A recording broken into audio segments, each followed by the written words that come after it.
Hi friends, मैं सोनी सिंह स्वागत करती हूँ हमारे अपने YouTube channel the special field में। आज इस वीडियो में हम child development and learning subject का अध्ययन करेंगे। जैसा कि आपको ज्ञात है कि यह पेपर हमारा फर्स्ट ईयर के सेकंड सेमेस्टर का फर्स्ट थ्योरी पेपर है, जो कि कॉमन पेपर है। आपको ये भी ज्ञात होगा कि चाइल्ड डेवलपमेंट एंड लर्निंग का पेपर प्रायः HI, VI, IDD, LD सभी ट्रेडों में पढ़ा जाने वाला ये कॉमन पेपर है। लगभग सभी ट्रेड के बच्चे इस पेपर को पढ़ते हैं। तो चलिए हम लोग आज देखते हैं चाइल्ड डेवलपमेंट एंड लर्निंग में हमारा फर्स्ट यूनिट क्या है। फर्स्ट यूनिट है हमारा ग्रोथ एंड डेवलपमेंट, वृद्धि एवं विकास। यूनिट फर्स्ट के अंतर्गत हमारे सब यूनिट होते हैं, तो उस सब यूनिट में से हम आज 1.1 का अध्ययन करेंगे। 1.1 है हमारा definition and meanings of growth and development. तो चलिए हम वृद्धि एवं विकास के बारे में जानते हैं कि वृद्धि और विकास क्या है।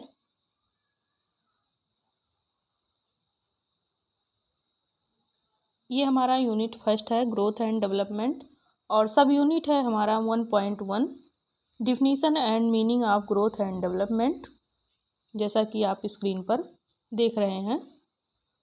इसी में हम चर्चा करेंगे वृद्धि और विकास के बारे में। तो सबसे पहले हम विकास का अर्थ जानते हैं। सामान्यतया बोलचाल की भाषा में वृद्धि और विकास शब्द का प्रयोग एक ही अभिप्राय के लिए किया जाता है, जबकि वास्तव में ये दोनों शब्द अलग अलग अर्थ महत्व रखते हैं। यानी कि वृद्धि और विकास यदि हम देखें तो दोनों का अर्थ एक ही होता है, लेकिन जब हम इसको डीपली पढ़ेंगे, इसकी गहराइयों में जाएंगे, तो दोनों अपने आप में एक अलग अर्थ रखते हैं। तो इसका कहना यही है कि विकास एवं वृद्धि लगभग एक दूसरे के पूरक होते हैं। चलिए हम वृद्धि के बारे में जानते हैं।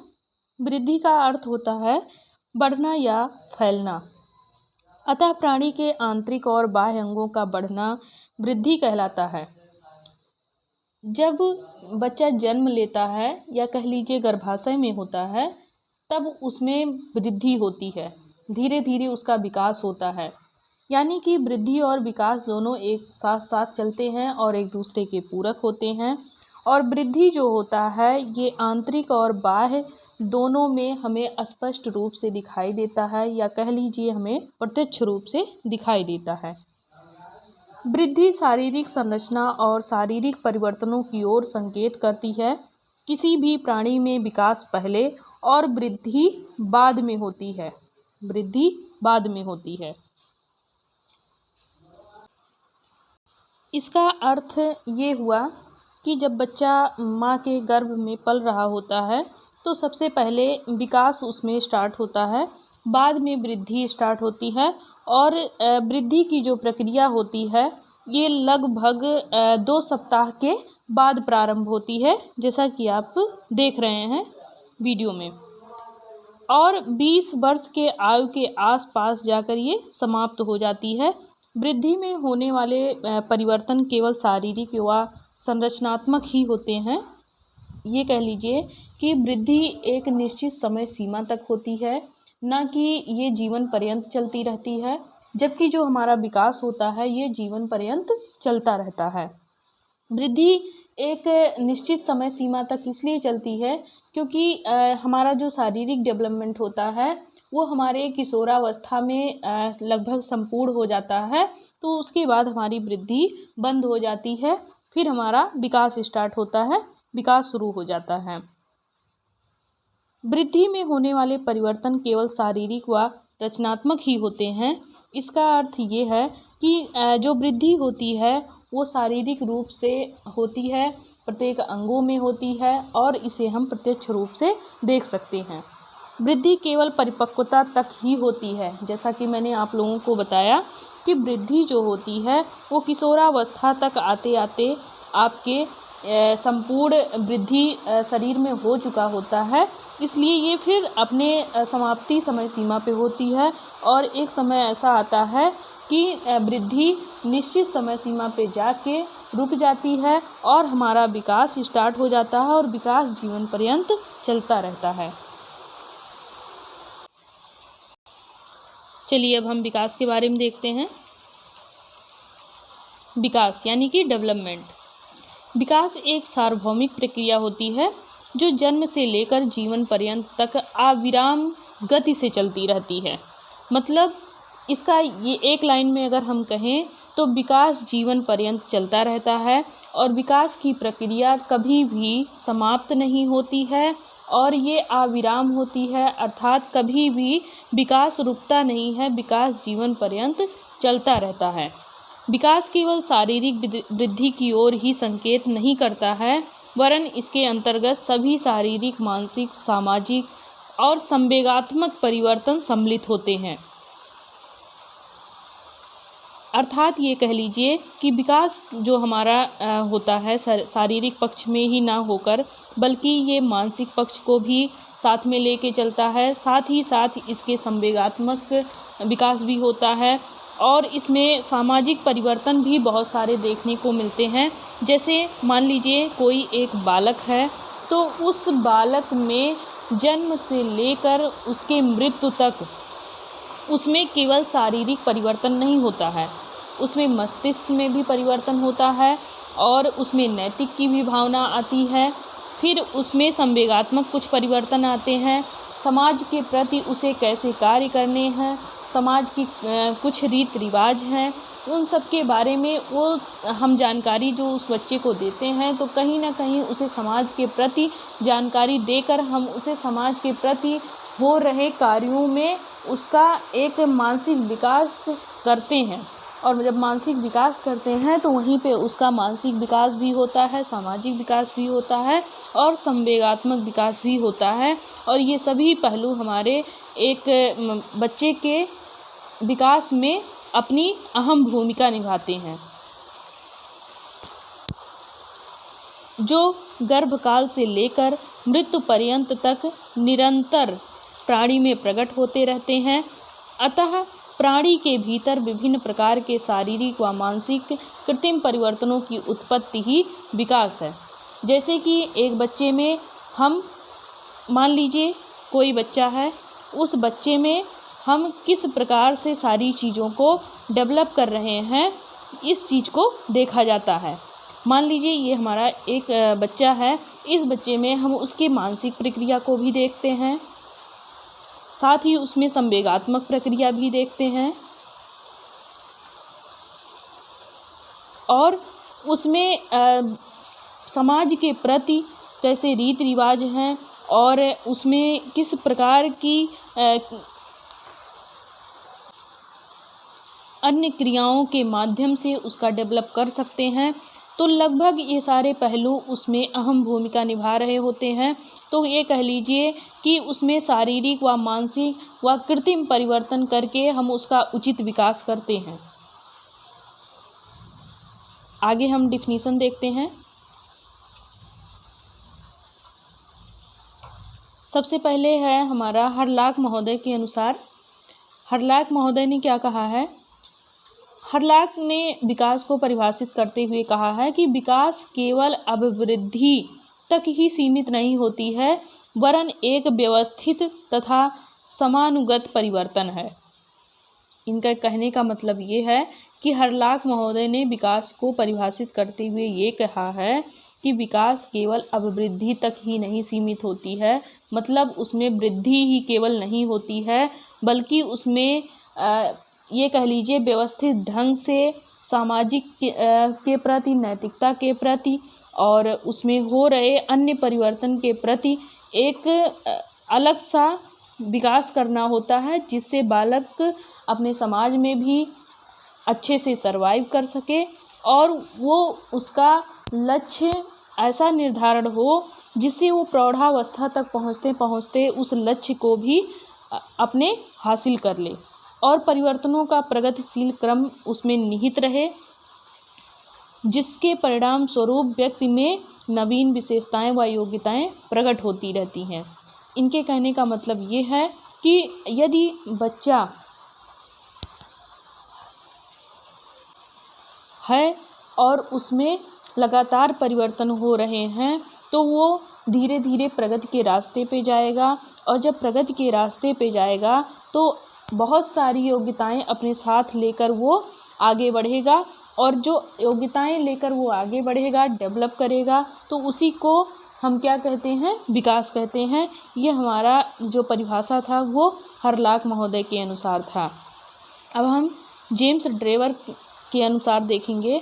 जेम्स ड्रेवर का कहना है कि विकास वह दशा है जो प्रगतिशील परिवर्तन के रूप में प्राणी में सतत रूप से व्यक्त होती है। यानी कि जो प्राणी है उसमें जो परिवर्तन होता है वो लगातार होता है, न कि रुक रुक के होता है। यह प्रगतिशील परिवर्तन किसी भी प्राणी में भ्रूणावस्था से लेकर प्रौढ़ावस्था तक होता है। यह विकास तंत्र को सामान्य रूप से नियंत्रित करता है। इनके कहने का मतलब ये है कि जब बच्चा भ्रूण में होता है, या कह लीजिए कि माँ के गर्भ में होता है, और जब वो नए वातावरण में आता है तो वहीं से उसका विकास स्टार्ट हो जाता है, और वो प्रौढ़ावस्था तक जाते जाते अपने लक्ष्य को भी प्राप्त करता है। साथ ही उसका प्रौढ़ावस्था तक ही विकास नहीं होता है, बल्कि विकास उसके साथ मृत्यु शैया तक चलता रहता है, और उसमें हो रहे परिवर्तन में सामान्य हो या विशिष्ट हो, हर तरीके से उसको नियंत्रित करता है। और यह प्रगति जो उसका होता है एक ऐसा मापदंड होता है, ऐसी क्राइटेरिया होती है जो उसका शून्य से लेकर या कह लीजिए कि आरंभ से लेकर शून्य तक जाता है, या शून्य से लेकर उसके अपर तक जाता है। ऐसा भी कह सकते हैं आप, शून्य से लेके अपर तक भी जाता है, यानी कि शून्य से लेके शिखर तक। ये हमारा जेम्स ड्रेवर के अनुसार था। अब हम मुनरो के अनुसार देखेंगे। विकास परिवर्तन श्रृंखला की वह अवस्था है जिसमें बच्चा भ्रूणावस्था से लेकर प्रौढ़ावस्था तक गुजरता है। इनका भी कहना वही है कि जब बालक गर्भ में होता है तो वहीं से उसका विकास स्टार्ट होकर उसका प्रौढ़ावस्था तक गुजरता है। लेकिन हमारा जो ये बालक के अंदर विकास होता है ये भ्रूणावस्था से लेकर प्रौढ़ावस्था तक ही सीमित नहीं होता है, बल्कि उसके मृत्यु शैया तक चलता रहता है। जैसा कि मैंने आप लोगों को अभी बताया, ये विकास कहलाता है। अब हम वृद्धि और विकास में अंतर देखेंगे।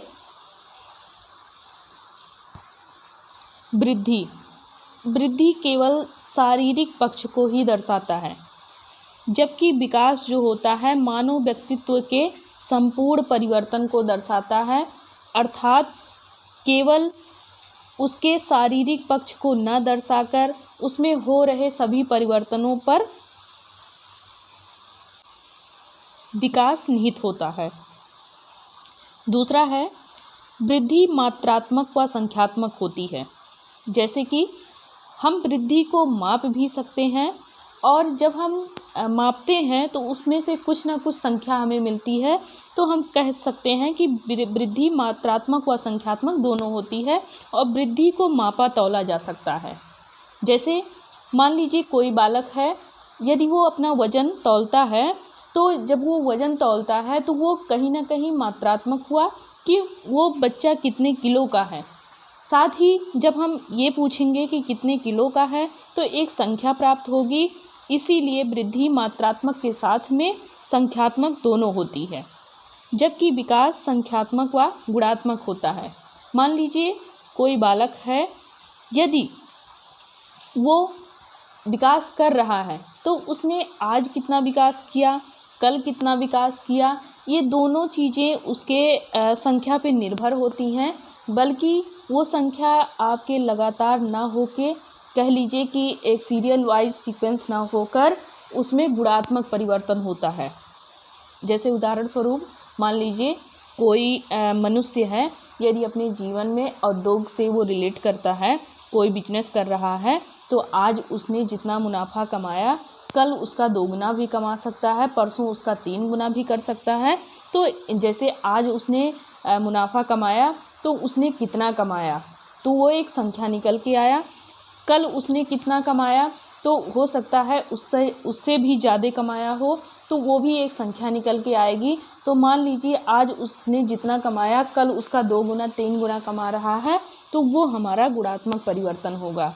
तो विकास जो हमारा है वो संख्यात्मक के साथ साथ में गुणात्मक परिवर्तन भी होता है। नंबर 3 है वृद्धि के बाह्य स्वरूप में परिवर्तन होता है। जैसे कि अगर मनुष्य के अंदर वृद्धि हो रही है तो किसी एक अंग में ना होकर बल्कि उसके संपूर्ण शारीरिक पक्ष को दर्शाता है और संपूर्ण शारीरिक पक्ष में होने वाले सभी अंगों में दर्शाता है और सभी अंगों में उसको हम बाह्य स्वरूप में देख सकते हैं। अर्थात हम प्रत्यक्ष रूप से वृद्धि हो रही है इस चीज़ पे फोकस कर सकते हैं और ये हमें नंगी आंखों से भी दिखाई देता है। जबकि विकास के आंतरिक व बाह्य दोनों में परिवर्तन होता है। विकास को हम स्पष्ट रूप से देख भी सकते हैं और नहीं भी देख सकते हैं। जैसे मान लीजिए हमारे अंदर जो भी परिवर्तन होता है उसको हम स्पष्ट तौर पर डेली का डेली नहीं देख सकते हैं, बल्कि अगर वही परिवर्तन बाह्य स्वरूप में हो रहा है तो उसे हम प्रत्यक्ष रूप से देख सकते हैं। तो वृद्धि जो होता है वो आंतरिक के साथ साथ बाह्य स्वरूप दोनों में परिवर्तन होता है और दोनों को हम स्पष्ट रूप से देख सकते हैं। वृद्धि एक निश्चित समय सीमा तक होती है। जैसा कि मैंने आप लोगों को वृद्धि की परिभाषा जब दी तो उसमें भी बताया कि वृद्धि एक किशोरावस्था या प्रौढ़ावस्था तक जाते जाते हमारी रुक जाती है, जबकि विकास जो होता है वो जीवन पर्यंत चलने वाली प्रक्रिया होती है। इस लाइन पर हम ज़्यादा फोकस करेंगे क्योंकि ये विकास की जो प्रक्रिया होती है वो जीवन पर्यंत चलती है। वृद्धि की जो प्रक्रिया होती है वो एक निश्चित समय सीमा तक ही होती है, आगे चलकर फिर वो रुक जाती है। 5वां नंबर है हमारा आरंभिक जीवन में वृद्धि बहुत ही तेज़ गति से होता है। आरंभिक जीवन में वृद्धि बहुत तेज़ गति से होता है क्योंकि जब गर्भ में होता है बालक तो उसमें सबसे पहले तो विकास स्टार्ट होता है, लेकिन उस 2 हफ्ते के बाद में वृद्धि जब स्टार्ट होती है तो वृद्धि आरंभिक जीवन में बहुत ही तेज़ गति से होगा। जैसे कि बच्चे का हाथ पैर डेवलप होना और उसमें सर का डेवलप होना, धीरे धीरे पूरा शरीर बनना, बाद में जब वो बाह्य वातावरण में आता है तो भी वृद्धि बहुत ही तेज़ गति से कार्य करती है। और शैशवावस्था कह लीजिए या शैशवकाल कह लीजिए, जब जन्म से 2 वर्ष का समय जो होता है वो शैशवकाल का होता है। उस शैशवकाल में वृद्धि बहुत ही तेज़ गति से चलती है, जबकि अंतिम समय में विकास तेज़ गति से होता है। आरंभिक जीवन में विकास हमारा बहुत ही धीमी प्रक्रिया होती है इसकी और बहुत ही धीमे गति से चलता है। जब आरंभिक जीवन में होता है तो वहाँ पे वृद्धि तेज होती है, विकास हमारा धीमा होता है। और जब अंतिम प्रक्रिया होती है तो उस अंतिम प्रक्रिया में विकास तेज गति से हो रहा होता है और वृद्धि हमारी बहुत ही स्लो मोशन में या कह लीजिए बहुत ही धीमी प्रक्रिया में होती है। आई होप आप लोगों को यहाँ तक समझ में आया होगा वृद्धि एवं विकास में अंतर। अगर आप लोगों को समझ में नहीं आ रहा है तो आप दोबारा कमेंट करिएगा, मैं इसको फिर से क्लियर करूँगी। चलिए, ये आपका आज का यूनिट समाप्त होता है जो हमने सब यूनिट पढ़ा, definition and meaning of growth and development. तो लगभग हमने इसको पूरा कवर कर लिया है, जैसा कि आप देख सकते हैं वीडियो में।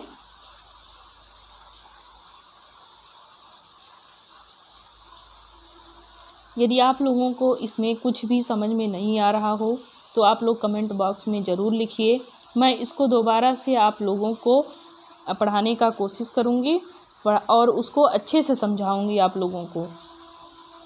तो तब तक के लिए आप लोग इस वीडियो को एंजॉय करिए, स्वस्थ रहिए, मस्त रहिए, हंसते रहिए। धन्यवाद।